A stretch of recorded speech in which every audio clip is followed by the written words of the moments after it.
Thank you, Bill and Soul Shine Band. Yes, give them another hand. I'm always so appreciative of our music team. It's not common, yes. It's not common in a church to have a music team that says, so what are you speaking on this week? And finding the music that supports that. And, you know, a lot of times when I come up with a series idea, you know, healing the DNA, I don't think there's a whole lot of songs written about that. But our music team, Todd and Brian and our musicians that back us up, Bill, Todd and Bill, and our musicians that back us up, sorry about that, Bill, and Brian too, they always put it together. They know, first of all, our musicians of the band, they can play anything. Yes. They just, wow, you just tell me what to play, I can play it. And that's uncommon, and then to have the creativity of our team. So thank you very much. I never worry about it. Really great. So today we are continuing our series, Healing the DNA, and today we are focusing on our national DNA. You know, a lot of people are wrestling with what's going on in our country right now and saying, gosh, are we even going to be a country? Well, I believe we are, and I am very hopeful because I see what is happening behind. I'm not talking about behind the scenes in politics and all that. I see what is happening behind in spirit. Old ways have to fall apart for something new to emerge, and we are the part, if we so choose to be, of that emergence of something finer, something higher. I recall the words of, I think it was Ken Burns, and I may not say it exactly how he said it, but he said one of the beauties of the United States is that we're always reinventing ourselves. It was one of the first times in history where a country was created that allowed for that freedom to recreate who we are constantly. And sometimes that requires that something has to fall apart for that to happen. So today we're going to do some heavy lifting. We're going to step into that consciousness. We have healed, or started to heal anyway, our tribal DNA. We have worked on healing our personal DNA. And today we're going to expand what we do into being a part of healing our national DNA. Are you ready? Yes. All right, we got some work to do, folks. First of all, I want you to do something for me. Put your hand on your, oh, I got a microphone there, I can't do that. Put your hand on your heart and take a breath. Feel your heartbeat. Now imagine for just a moment that this heartbeat you feel is not yours alone. It is the heartbeat of a people. It is the rhythm of every ancestor who has ever stood upon this land. Every prayer whispered in pain. Every hope lifted up in song. Today, we're not here to fix America. We're here to feel America. To listen for the heartbeat beneath the noise. And to remember that we are a part of the healing. This is the healing of our national DNA. This is the part of our journey where we move from our inner personal work to the heart of the collective. Our theme today is healing the collective heart. And in unity, we know that healing doesn't start in the mind, but in the heart. Because love is not an idea. It's an energy. It's a pulse. It's a living presence. Love has been said is the great harmonizer, the healing power that unites all seeming opposites. Myrtle Fillmore wrote that in her book, Healing Letters. It is the harmonizing, healing power that unites all seeming opposites.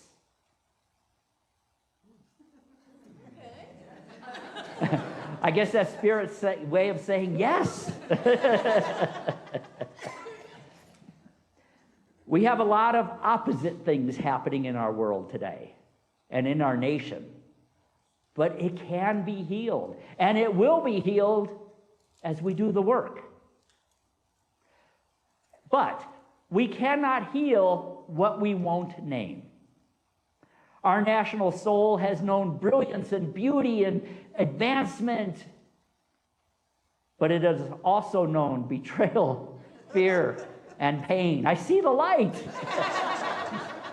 It has also known fear, betrayal, and pain. It's kind of like a family that won't talk about what has happened until the silence itself becomes a sickness. So let's break that silence together. Are you willing? Yes. Let's break that silence together. One of the first wounds that we have to look at and acknowledge, if we're going to heal it, is the wound that was inflicted upon the first people here. There's an ache that lives in the land itself. And the wind still carries the memories of those who were forced from their homes, of the songs that were cut short. We stand on land that remembers the footsteps of the first people. Right here, the Puebloans, the Utoaztecans, which include the Navajo, Apache, and Utes, the Comanche. And as we spread out from this place right here across our land that has been the home of the Lakota, the Cherokee, the Lenape, and so many more. And some of the original peoples don't even exist anymore. Peoples like the Susquehanna, the Chesapeake, the Timucua, the Yamasee, the Humanos, and the Yahi, and so many others that have been lost to history. When we forget them, we forget a piece of our own soul. But when we honor them, healing begins to hum again in the soil. The ancient people say, and I do believe, the earth is alive, and when we walk upon her with respect, she remembers. Another wound that we acknowledge so that we can heal it is slavery. Centuries of human beings being treated as property. That trauma still vibrates in our collective nervous system. It's in the DNA. Dr. Joy DeGruy calls it post-traumatic slave syndrome. And it affects not only those who are the descendants of slaves, but those who are descended from slave owners, or those who were descended from people who watched that system be active in our nation. There's a generational echo of oppression that continues to impact us and shape lives today.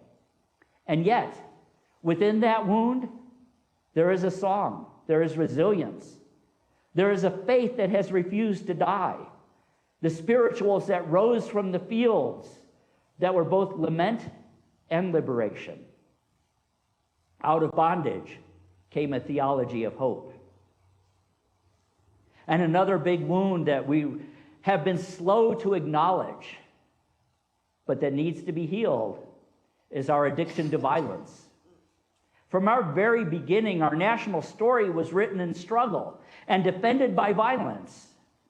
And I'm not saying it wasn't necessary in those times, but it did inflict a wound into our DNA. We won our freedom through war, and we expanded through conquest.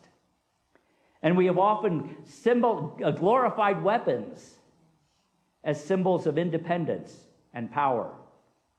Look at our national seal. It has arrows on it. Drive into any town or village across our country, and somewhere in that town, on a town square in front of a courthouse or whatever, you will see a tank, a cannon, a fighter jet, or some weapon of war on display, honoring the struggle for freedom. And I'm not saying that's wrong or a bad thing, but when we look at it through different eyes, we can see the possibility for healing. You see, when an instrument meant for defense becomes a symbol of identity, it turns back on us. Gun violence is one of the greatest problems we face in our country today. It's a wound in our collective heart, whether it happens in schools or churches or city streets or quiet homes. It pierces not only the body, but the national soul. And the wound does not care how you vote. I am not here talking about politics. It does not care where you live. It doesn't care whether you own a firearm or not. This is not a debate about rights. This is a cry about suffering. And one of the reasons I believe it has been so hard for us to heal this addiction, which isn't simply to guns, it's to violence itself, is that we live in a culture of fear. Our real addiction is to fear. Fear tells us that we are separate. Fear tells us that we are unsafe, that we are powerless.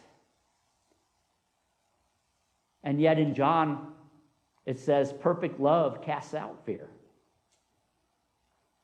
Our call as a spiritual community then is not to shame nor divide, but to heal the fear beneath the violence. So often we have put all of our attention on the weapons of violence and the actions, and we forget to look at what's underlying that. We have an obligation and a calling to our children and to ourselves that strength is not domination, but compassion. That true power does not come from a weapon, it comes from awakened love.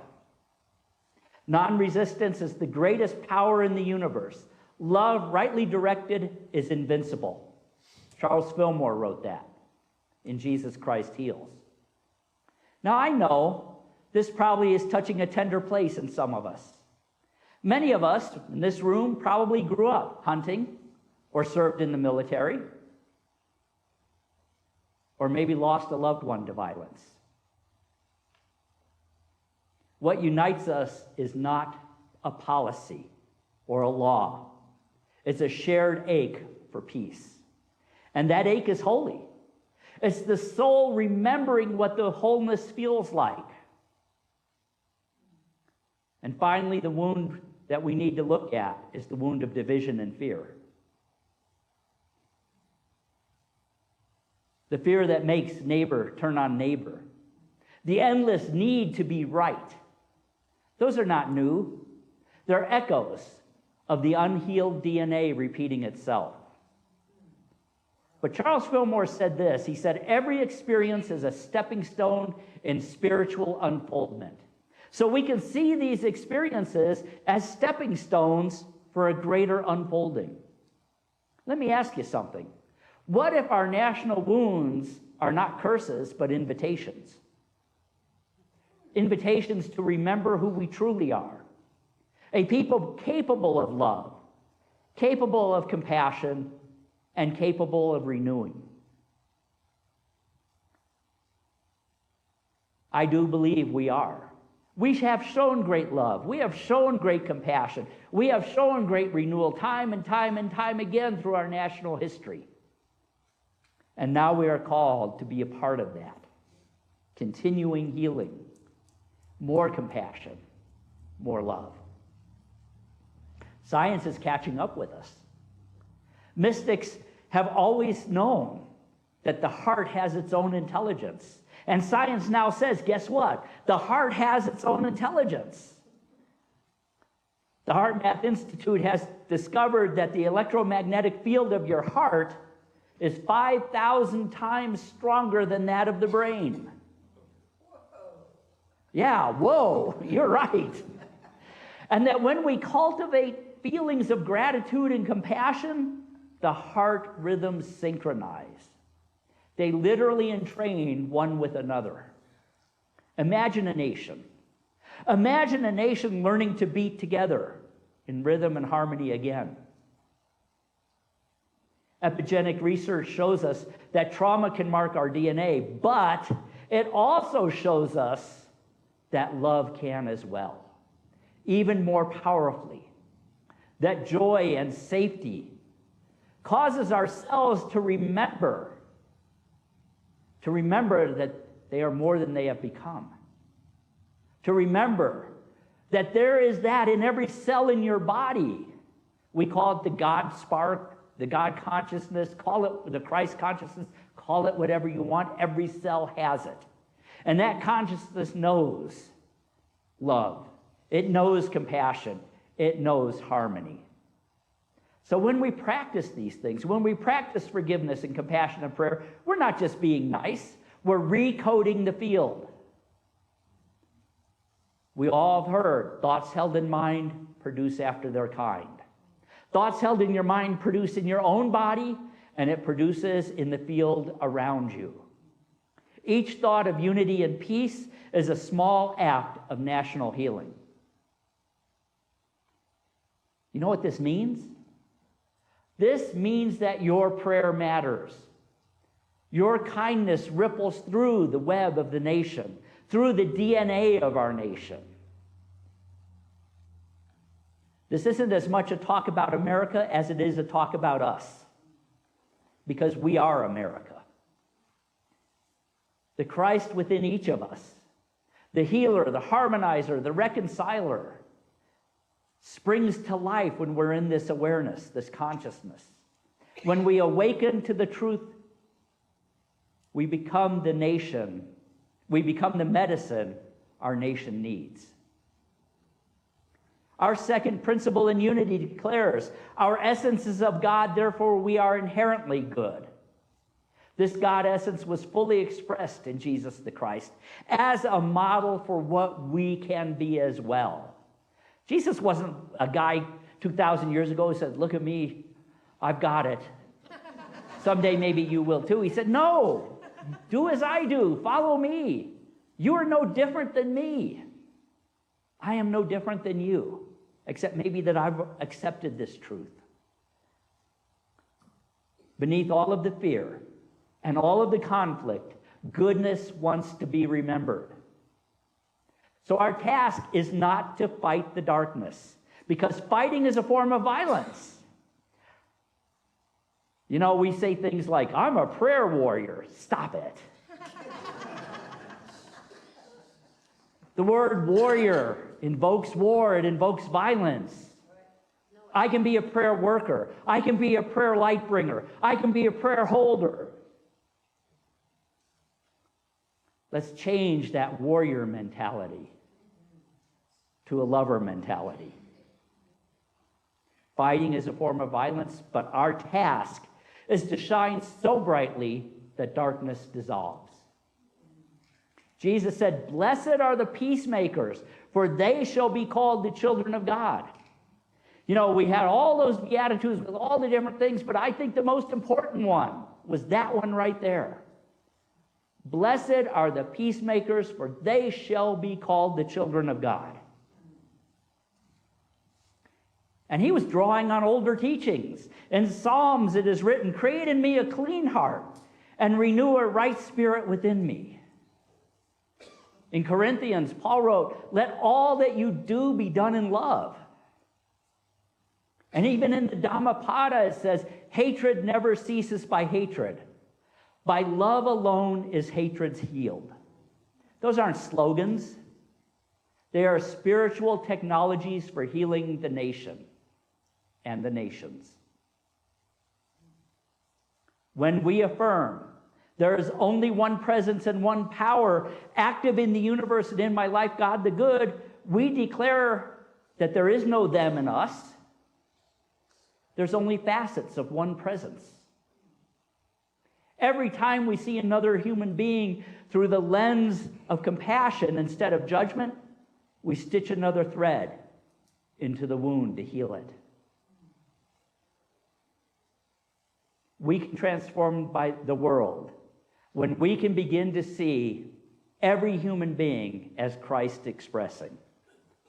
That's what Eric Butterworth said. So imagine with me. Imagine America not as red or blue, but as one great tapestry of many colors beating together. Every rhythm unique, yet harmonized by love and by spirit. Harmonizing and coming back into one unified pulse that underlies all of it. Can you imagine that? Yes. Is that something you want to see in our nation and in our world? All right, we're going to do some work. I invite you to get comfortable in your chair and place your hand over your heart. Breathe deeply. Feel your heartbeat. And imagine that every beat is saying love, one. One, love. One, love. One, love. There is only one, there is only love. And every beat of my heart is one love. Now imagine your heart connected to everyone else in this room. Imagine, if you want, a white, pinkish light flowing from your heart to the hearts of everyone in this room. Beating together, one love.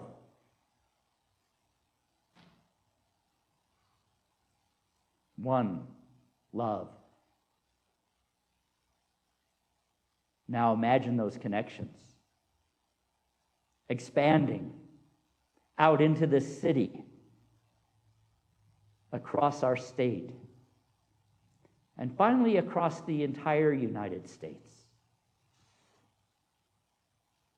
Imagine every single heart beating in harmony, beating in unity, with the pulse, one love, one love, one love. Visualize that pulse of love traveling through the collective veins of humanity, reaching every person who feels forgotten, angry, or afraid, and silently affirm, I am part of the healing of the collective heart. I am part of the healing of the collective heart. I am part of the healing of the collective heart. My love matters.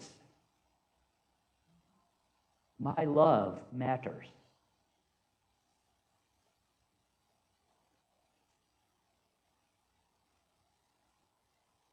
Our nation is being rewritten in the language of love. My nation is being rewritten in the language of love.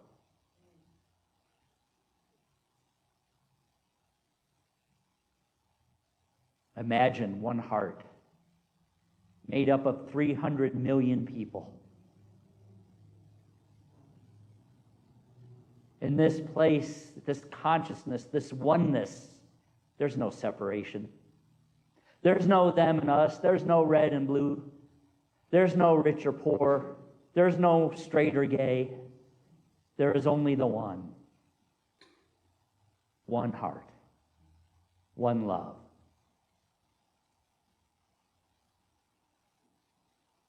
Feel that.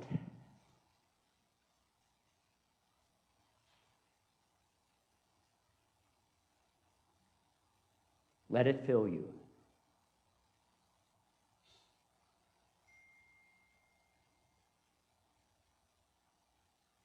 And so it is.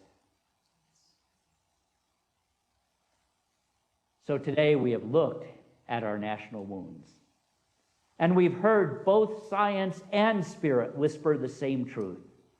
Love heals, and the heart leads the way.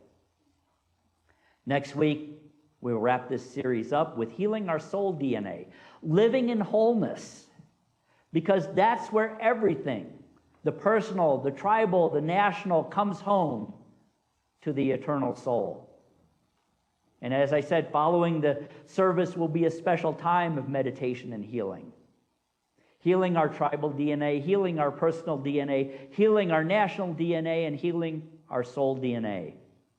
It will be your opportunity to step up into action, becoming a part of the healing of humanity. You know, we may be few in this room, but we know that where two or more are gathered in the name of love, the Christ energy exists within the midst of them. And miracles begin with you and with me. But for today, let's remember this. The healing of the collective heart has already begun. It begins here with me, with you, and with love. Namaste.